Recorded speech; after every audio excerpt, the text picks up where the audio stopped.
Et yo YouTube! Tout d'abord, je voulais remercier tous les gens qui apportent de l'intérêt à ma chaîne en s'étant abonnés, car on a dépassé il y a peu les 10 000 abonnés. Ça me fait grave plaisir, car c'est un palier qu'on a l'occasion de ne franchir qu'une fois, donc c'est pas rien. Bref, sinon comme vous le voyez, j'ai plein de trucs sur mon bureau, qui sont tout ce que je dois tester. Il y a aussi plus de tapis, mais je les ai pas mis là en dessous. Je suis en fait revenu de congé il y a peu, donc ça s'est un peu accumulé. Au niveau des claviers, j'ai ici le Razer Huntsman V3 TKL. Il a fait énormément parler de lui ces derniers temps, car c'est le premier clavier qui est arrivé avec la technologie SnapTap, qui entre autres facilite grandement le counter strafing dans des jeux comme CS2. Vu que je n'avais pas le temps de boucler ma vidéo sur ce sujet au moment de la sortie de cette mise à jour, eh bien j'ai plutôt décidé de prendre mon temps et de faire une vidéo review complète donc du clavier. Et je pense que j'ai fait le bon choix, car il y a eu du mouvement au niveau de cette technologie, avec Valve, donc l'éditeur de CS, qui a tout simplement interdit son utilisation, sous peine donc de vous faire kick de vos parties si c'est détecté. La particularité du Huntsman, c'est en fait que c'est pas un clavier à switch magnétique, mais qui sont quand même analogiques, avec donc leur propre système. Il dispose donc lui également de la distance d'activation réglable, ainsi que le rapid trigger.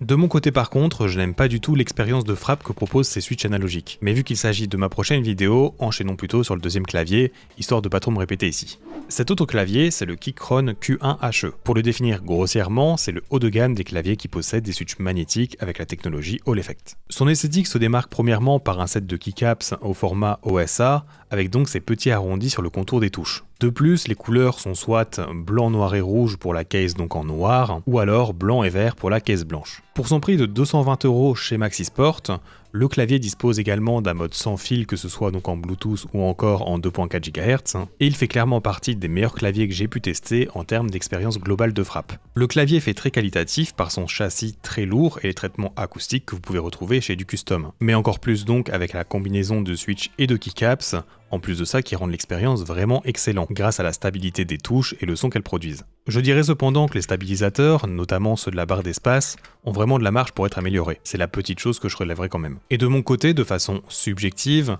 j'aurais préféré que les switches Gateron, donc Nebula, soient plus légers, car en comparaison avec mon Wooting qui a les Laker 45, c'est quand même une différence qui se ressent directement. J'ajouterai aussi malheureusement que mon expérience a été mitigée avec ce clavier sur les quelques jours que je l'ai utilisé, car en fait c'est le clavier Hall Effect le moins bien calibré que j'ai pu tester pour l'instant. En gros, parfois, selon la distance d'activation réglée, même sans appuyer, en fait le clavier va activer lui-même la touche, ce qui est vraiment énervant même hors jeu. Vous êtes en train de taper et tout d'un coup vous avez votre barre d'espace qui va à l'infini, ce genre de choses donc. Et en jeu, par exemple, je peux pas régler sous les 1 mm ma touche contrôle gauche, ce qui fait en fait que je peux pas exploiter sa réactivité au maximum. Le nombre de fois que j'ai dû le débrancher et rebrancher pour reset cela, en fait c'est assez hallucinant, surtout que c'est pas la seule touche avec ce cas similaire. Alors oui, j'imagine qu'en remplaçant le switch ça serait réglé, mais il n'y a pas de switch supplémentaire de fourni, et rajouter de l'argent au-dessus du prix de 220 €, je trouve pas ça vraiment envisageable. D'où donc mon petit mécontentement. Mais bon, on en reparlera dans ma review complète de toute façon, passons maintenant au casque. Ce casque, c'est le Aspire de chez Ace Zone. Et oui, c'est la même marque de casque que vous voyez partout dans les tournois LAN, sur la tête des joueurs pro. Et c'est grâce tout simplement à sa technologie de réduction de bruit qui est vraiment excellente, ce qui permet donc notamment d'isoler le son de la foule pour les joueurs. Cependant, le son du jeu n'est généralement pas diffusé via ces casques, les joueurs utilisant souvent des écouteurs ou des IEM. Et donc franchement, je savais pas à quoi m'attendre de lui. Mais en fait, il m'a positivement surpris pour l'instant. Alors, ce modèle coûte 320 € de base, mais il est à 240 en promotion actuellement chez Maxisport jusque fin août. Et en vrai, je pense pouvoir le recommander plus facilement que ceux que j'aurais pensé au vu de son prix. Si vous recherchez le top du top en termes de casque gamer, avec micro donc, c'est peut-être le choix parfait. Bien sûr, j'ai pas testé tous les casques qui existent, mais j'ai certaines connaissances quand même. Je vous mettrai d'ailleurs mon lien affilié en description si ça vous intéresse au passage. Mais en fait, ce qui m'a surpris déjà, c'est qu'il est plus discret sur les oreilles et plus léger que ceux que je pensais de base. Car tout simplement, celui-ci, c'est la version filaire avec câble détachable, et non le tout gros wireless qu'on voit généralement. Et pour ces raisons, je pense que si j'avais eu les 3 modèles à tester, j'aurais quand même pris celui-ci qui est le moins cher. Personnellement, j'ai aucun besoin de la connexion sans fil pour du jeu. C'est comme pour les claviers, moi je n'en vois aucun intérêt pour des jeux compétitifs. Je dis filaire, mais il est quand même utilisable en sans fil grâce au Bluetooth, si vous voulez donc l'utiliser pour de la musique ou des films par exemple. Ou alors vous pouvez juste très bien utiliser sa technologie de réduction de bruit sans qu'il soit branché, ce qui est cool. Aussi, son isolation de son, même sans utiliser la réduction de bruit, est également très bonne de base. Il dispose d'une connexion en USB mais aussi en jack, ce qui est appréciable également. Et niveau son, je dois encore le tester sur d'autres jeux, mais j'ai été très content de mes tests dans XDefiant ou Valorant. Le son me paraît très neutre et très juste tout simplement. Il ne va pas révolutionner votre expérience d'écoute, mais il fait très bien ce qu'on lui demande pour les jeux. Et si mes tests sont concluants, il se peut que je le garde comme casque casque principal de jeu à la place de mon casque hi-fi actuel, qui est lui d'une valeur aussi de 300 €.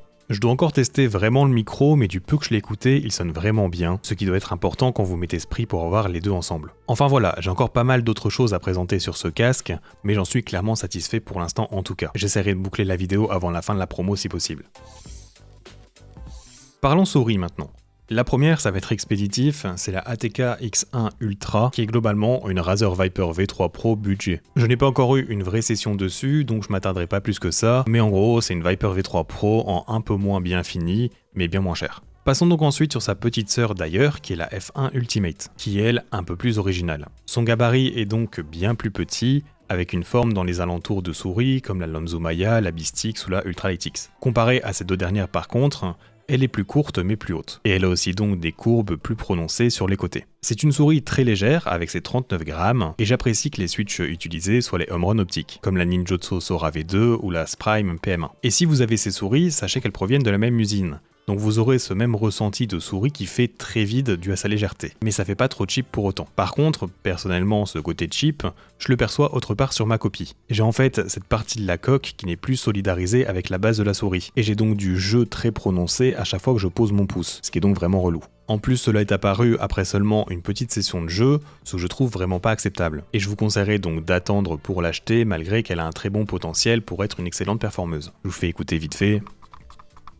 Voilà ce que ça fait quoi. Si vous voulez tenter la loterie, libre à vous, mais au moins elle est trouvable chez Maxisport, donc vous avez le service client en France, ce qui est quand même sécurisant. Ensuite, la souris suivante est la nouvelle ATIS 2 de chez G-Wolf, qui pour l'instant ne me déçoit pas comme la ATR si vous avez vu ma précédente vidéo. Je sais que la couleur que j'ai choisie, ce gris translucide, a été envoyée plus tard car il y a dû avoir des révisions pour sa solidité. Et j'en suis content car elle fait très quali pour un poids de seulement 36 grammes. J'ai que très peu de temps de jeu dessus, mais sa petitesse ainsi que ses courbes très prononcées sur les côtés apportent quelque chose de différent sur le marché, ce qu'on apprécie donc toujours. Ce n'est pas la meilleure forme pour mon fingertip relax habituel, préférant les côtés plats, mais l'expérience globale de la souris est très bonne pour l'instant, que ce soit donc les différents clics ou alors la molette, donc hâte de tester cela un peu plus. Niveau unboxing et accessoires, c'est très similaire à la ATR. Il y a énormément de choses de fournies en plus de la souris, et j'ai d'ailleurs une vidéo dédiée à cela si ça vous intéresse.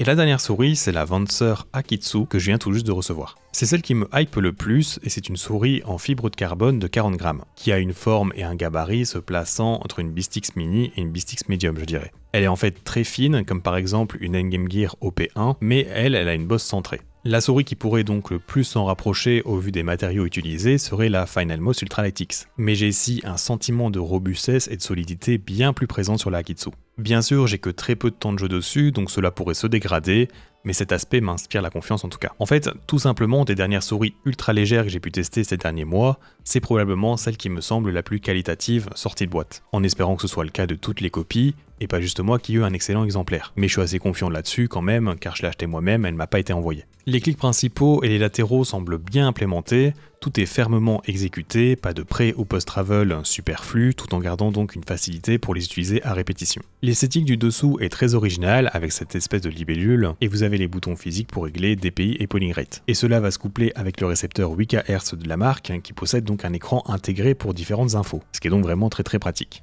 J'ai hâte de la tester donc pour ses performances réelles, mais très content de ce que j'ai en main pour l'instant, ce qui devient de plus en plus rare avec cette course pour faire la souris la plus légère possible, engendrant plein de problèmes de qualité sur les souris récentes. Les seuls défauts que je retrouve sur la souris pour l'instant seraient le clic molette qui est lourd, ainsi que les patins stock que j'ai déjà remplacés car ils étaient trop fins.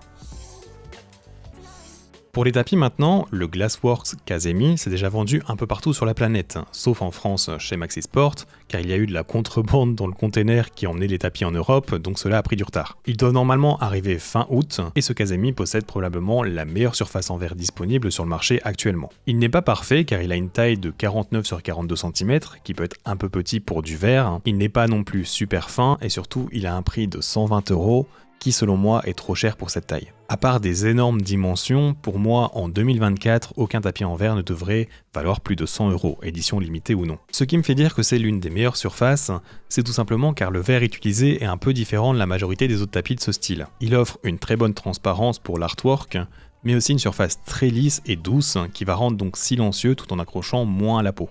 Ces deux avantages sont clairement bons à prendre chez du verre, améliorant donc l'expérience d'utilisation. En termes de rapidité, il est définitivement rapide, mais arrive quand même à garder un certain contrôle. Il y a cependant plein de patins à tester dessus pour vraiment définir la meilleure combinaison, donc on en reparlera plus en détail dans sa review complète. Mais si vous aimez vraiment le verre et l'artwork, ne traînez pas. Le code FRA5 marche bien sûr sur ce tapis comme sur toute la boutique Maxisport.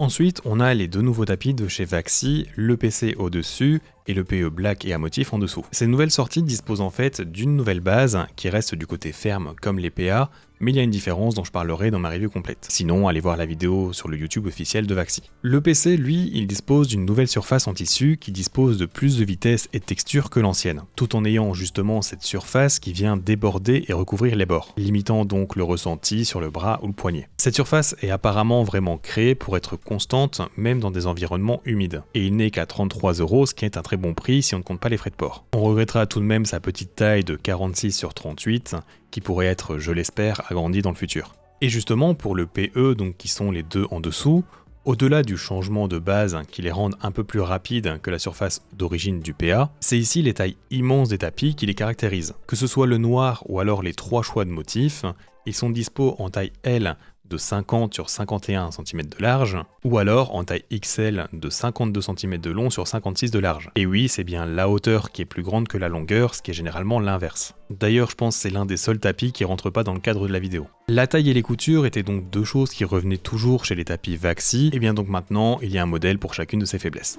Et finalement, le dernier tapis avec qui j'ai très peu de temps de jeu de test, c'est le Manta de la marque Spire, venant donc directement d'Australie. J'ai déjà review certains de leurs tapis, mais ici le Manta c'est vraiment un autre monde niveau qualité. Vu qu'en fait c'est du polyuréthane soft qui a été utilisé, forcément on est au top de ce qui se fait à ce niveau. Et niveau surface, c'est pas quelque chose qu'on voit tous les jours par contre. Il s'agit d'une surface hybride, pas trop abrasive, orientée donc contrôle. Un peu dans la même veine qu'un Laonda Pelz en gros. Si vous recherchez un tapis avec une bonne dose de contrôle, mais en étant donc différent du simple tissu, avec donc ici de la texture, eh bien c'est selon moi une bonne piste. Voilà pour cette vidéo, je vais pas la rallonger encore plus, mais si tu l'as aimé, n'oublie pas de t'abonner et lâcher un petit like, ça fait toujours plaisir. Merci de l'avoir regardé jusqu'au bout, et à bientôt.